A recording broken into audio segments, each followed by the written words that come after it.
Right, in this video it's going to be super quick, all in one take.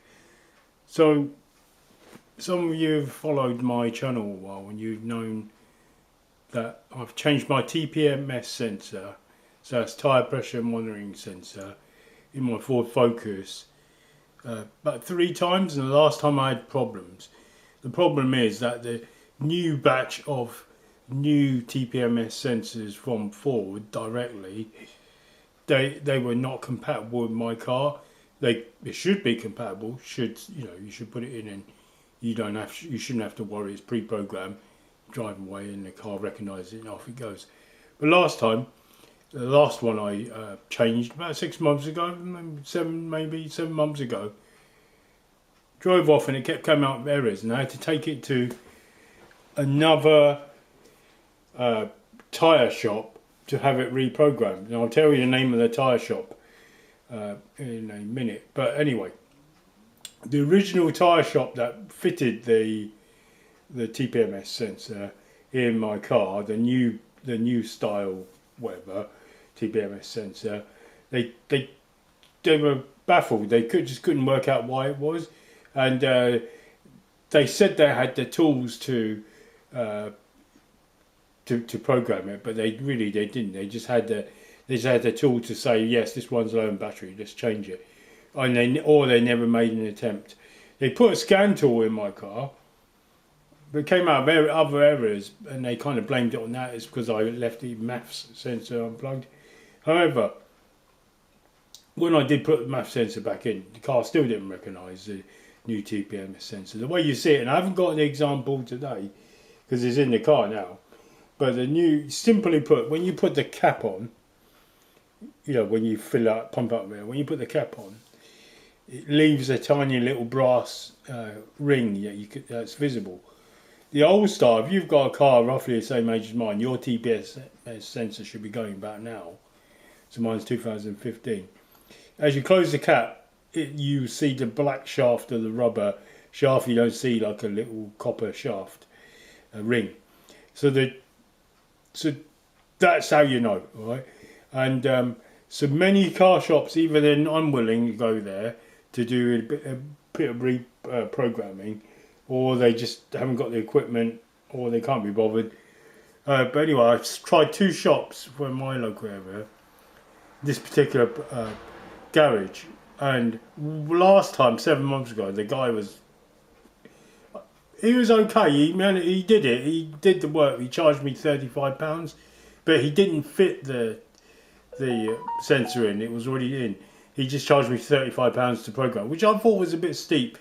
So I thought, I'm not going to go back to him, but I know that this firm can do it. So I went to the other shop, and there's 3 in my area. I went to the other one, which a bit closer to me actually, and spoke to him on the phone actually before I went, and they said they don't normally do this job.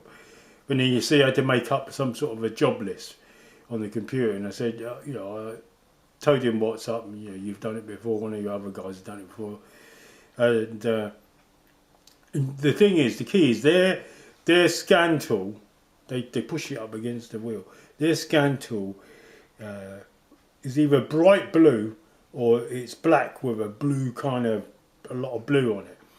I can't tell you which make it is. I should have really spied on that. But anyway, he did plug the OBD2 cable into the back of his scan tool. I discussed this all before I took the car there, and he did plug it into my car. So what they meant to do is they meant to search for your car and then plug the OBD2 cable in, and then that's how they program it. So they've got the equipment. So by the way, those of you thinking where's the stem? This is the old one. The stem they've chucked, I guess. That's the hole the stem goes in. And don't worry, I've tried taking this cap off to change the battery, but I'm gonna keep it. Hopefully the battery ain't gonna leak. If I do get desperate in the future, I'll try and change the battery. But you imagine this cap is on solid. You take it off, put a new battery in. Car shakes around, lid falls off, battery falls off. Waste of time. Shouldn't do it. Right, that's not an option, but Anyway, the ID number is not on these, right? They're not on them. The only way you could do it is when they put it on, put the car on, they'll get the ID kind of when the sensor's on the in the wheel or out of the wheel, they could find the ID there.